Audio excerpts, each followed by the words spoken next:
You hate people? Well, have you thought about a career in HR? Stick around because today I'm diving into the ironic, sometimes maddening, but always humble side of HR. Welcome to Reimagining HR with Trina Sunday, the rule-breaking podcast where we challenge our thinking and our current people practices. This podcast is for time-poor HR teams and business leaders who are feeling the burn, lacking laughs, and not feeling the love. I'm Trina, your host, and I'm here to cut through the BS, explore different ways of thinking, and create high-impact HR functions. Because happier, healthier organisations are better for our people and our bottom line. So if you are keen to flip traditional HR on its head, hit the follow or subscribe button so you're the first to know when new episodes drop. I'm here to help and also to shake things up. So let's get started. Today we're diving into a topic that will make you laugh, cringe, and hopefully think a little differently about HR. Most likely also thinking a little differently about me. You know that feeling when you've had enough of people? I mean, you're just done. Tired of the endless requests, the complaining, the drama. Maybe you've even thought, what if I just didn't have to deal with anyone ever again? Well, if you're tired of people and you're wondering what career might be perfect for you, have you thought about HR? Yep, that's right. If you hate people, you might just find your dream job in human resources. Wait, is she joking? What is happening here? She works in HR. What's going on? Let's be real for a second. If you hate people, HR is probably the last place you should be. But hear me out. The irony is too perfect. If you want a job where you are surrounded by human beings all day, like every day, handling their issues, mediating their disputes, listening to their grievances, you're probably thinking, I'll go work in HR. But wait, that's the joke, isn't it? You think you're going to hide from human interaction HR, but really you've just signed yourself up for a full-time people marathon. That's right, a people marathon. Except instead of a medal at the end, you get more complaints, a pile of paperwork, and a mysterious leftover donut from the team meeting. But hey, at least we get free coffee, right? Wrong. It's instant coffee. That doesn't count. But HR isn't about avoiding people. It's about managing them. And trust me, when things go wrong, people want answers.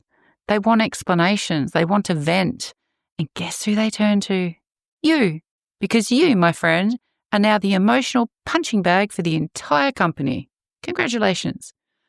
I feel like some people are going to react to me saying managing people just now. It suggests that we're somehow above the people we work with, handling them like tasks or something on a checklist. But HR is really about empowering people, helping them grow, creating an environment where they can succeed. We're not here to manage human beings. We're here to partner with them in their journey, guiding, supporting, facilitating success together, right? After all, management feels very one-sided, but partnership, well, that's where the real magic happens. And isn't it someone else's job to manage them? Oh, that's right, their manager. Anyone seen them? Has anyone seen Steve? He's working from home, no doubt, completely skiving off work. There's no visible leadership for the team at all. Geez, maybe I really do hate people. Today, anyways. What can I say? I have a lot going on, and I speak what's on my mind. #sorry, not sorry. But the cold hard truth, HR is all about human interaction. I know. You thought HR was cushy, behind the scenes gig where you'd sit in your office and deal with things like compliance and paperwork. But that's not how it works, despite what everyone else says. You're in the trenches, baby, all blessed day. When there's a dispute over who gets the last coffee pod, when someone's performance review doesn't meet expectations, or when your organisation needs to lay off 20% of its workforce, guess who's the one that's first to get the call?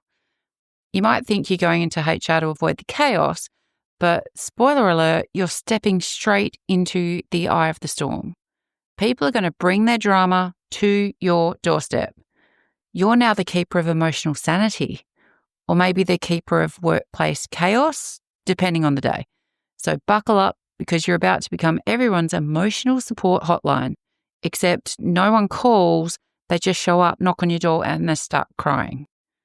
Well, not every day, But today may be one of those days, and you have every right to be over it. Frickin' emotional vampires, the lot of them. Not today, Janet. Not today. Trina is tired. Now, let's talk about HR's favourite word. No. If you're someone who enjoys being the bearer of bad news, HR could be your dream job. You want to tell someone they can't work from home today? HR's got you. You want to enforce a policy no one likes? HR's your go-to. You see, HR professionals don't just enable the culture of an organisation. They're often the ones upholding it. And guess what? That means sometimes being the bad cop. The department of no, if you will. No, you can't take that extra day off. No, you can't ignore that performance review. No, you can't dress like you're on vacation. HR is where no goes to thrive. You might not agree, but every voice of the customer exercise I do for my HR clients does have some element of this sentiment in the feedback to them.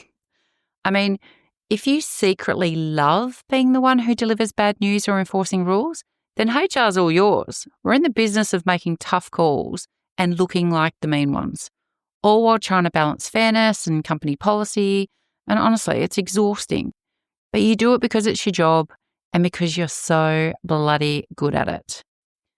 You might think HR is all about the rules and the paperwork and the occasional termination meeting, but let's not forget the most challenging part of HR, the people part. HR's not just about following the policies. It's about navigating the emotional roller coaster that is human nature. You'll spend your days trying to read people, trying to motivate them, trying to fix their problems. And if you hate people, well, let's just say your job is going to feel like a never-ending mental puzzle. It's as torturous as a Rubik's Cube. That's tortured me my whole bloody life, that cube. But here's the catch. HR is as much about emotional intelligence as it is about the knowledge of the law or about best practice. It's about knowing when to let someone vent, when to push for improvement, and when to take a step back and give them the space to figure it out. It's all about balance. And if you think people are too much, HR is definitely not your dream job. And if you secretly love a good human puzzle, like I do, figuring out why people are acting the way they are, motivating them, helping them grow, then maybe HR will surprise you. But we can't gloss over the playing the bad cop bit. HR is constantly stuck in the middle, especially when a team is divided. You're expected to enforce the policies while staying neutral, which basically means you're the one who gets to deliver the bad news and then send the employee back to their desk to get back to work. No, seriously, like where is Steve, our MIA manager? You want to be the villain in the workplace drama? Then congratulations, you found your role in HR. Whether it's firing someone, enforcing a difficult policy, or having to break up fights between co-workers, HR is stuck as the bad guy. It's like you're living in the middle of a never-ending reality show. So if you have no problem being the unpopular person in the room, you're going to fit right in because HR is the ultimate test of patience. And you know what? If you're the type who doesn't want to hear people complain about their inconvenient schedules, their uncomfortable office chairs, or their difficult managers, then you might be in for a shock. HR's like being a therapist, except you're not allowed to charge for the session. You're expected to listen to complaints, frustrations, and stories of woe without breaking a sweat. And if you can't handle hearing the same grievance like 40 times a day, HR might not be your calling. But if you've got patience to spare and a heart of steel, not really, HR is just the place to make a real difference. That being said, because I like to keep it real, HR is filled with what the fuck moments.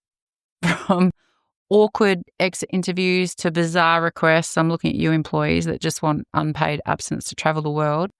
HR is full of curveballs. Like if you're someone who loves dealing with the weird, the unusual, and the downright confusing, then HR is your playground. The constant WTF moments make HR both entertaining and exhausting, especially when you're the one caught in the middle of a situation that you can't even believe is real in the first place. I also just realised how old I sound. I purchased leave through my whole 20s and 30s to travel the world. It's not bizarre. Clearly my jealousy and hatred of people has jaded me. Thank goodness for my ongoing connection to Cambodia to snap me out of my first world problems. Anyway, but it doesn't end there. Do you ever try to help someone who just doesn't want help? HR's full of that. You're trying to guide people through their performance issues, their personal challenges, or their development needs, and some people just don't want to listen. So if you're someone who's tired of trying to help people who refuse to be helped, congratulations, you'll get plenty of practice in HR. But don't worry, eventually you'll develop the kind of patience that will allow you to smile and nod when the same employee tells you for the 5th time that they don't have a problem. Because as we all know, people are complex, and sometimes you just have to let them come to their own conclusions. Well, this episode's taken a turn, hasn't it? If you hate people, HR might be the last place you want to be. But if you're someone who thrives on solving complex human puzzles, making tough calls, and somehow managing to stay human while navigating the madness of a workplace, then maybe, just maybe, HR is for you. It's not about avoiding people, it's about embracing them, flaws and all. It's about managing conflict, improving cultures, and yes, sometimes being the bad guy. But at the end of the day, it's also about making a difference in the lives of employees and leaders and the organisation as a whole. And honestly, despite this smear campaign for a career in HR, when you get it right and you get to make a real difference, it's bloody awesome. But we can't have awesome every day. Not on the days of fed up and fury anyway. So if you think you're up for the challenge, welcome to the world of HR, where people come first, whether you like it or not. Imagine that. Before you go, while I may have unleashed a whole load of I hate people vibes, I don't really. Except people blocking supermarket aisles with their trolley with zero spatial awareness or courtesy for those around them, those people infuriate me. But through 25 years of working in HR, I love my work. And I work with early and mid-career HR professionals who often want clarity on what's next in their career. And I've done all the things. And I have an eclectic network of HR game changers who I share stories and insights with, and them with me. So if you want a sounding board to figure out what your next move is, then reach out and book a career clarity session. I highly recommend it if you've listened to this and your key takeaway was, oh my God, I hate people. What am I doing in HR? You might just be having a bad day. We've all been there. The key's not staying there. I can help with that. A final reflection I'm just going to roll with. Cue the overshare. I'm recording this episode amidst grief and processing the loss of someone I care about a lot. I head off tomorrow to make my way to a funeral that I wish wasn't happening, and I'm hurting. And people I love deeply are hurting. And on days like today, us HR folk continue to show up. But sometimes you have nothing left to give. And on those days, like today, it's okay to joke that you hate people. You're human, so show up like one, even if that's grieving, emotional, and a satirical version of yourself. It'll give others permission to do the same, right? And just like that, even on one of your worst days, you're still leading by example. Just keep showing up as a human first and you can't go wrong. Vale, Margaret. Thanks for tuning in and leaning in to this week's episode as we look to reimagine how we show up for our people, organisations and community. Reach out to us via our website at reimaginehr.com.au with your HR horror stories or suggestions of people you'd love to hear from or topics you want to explore. It's all about people, purpose and impact, and we are here for all of it. Until next time, take care, team.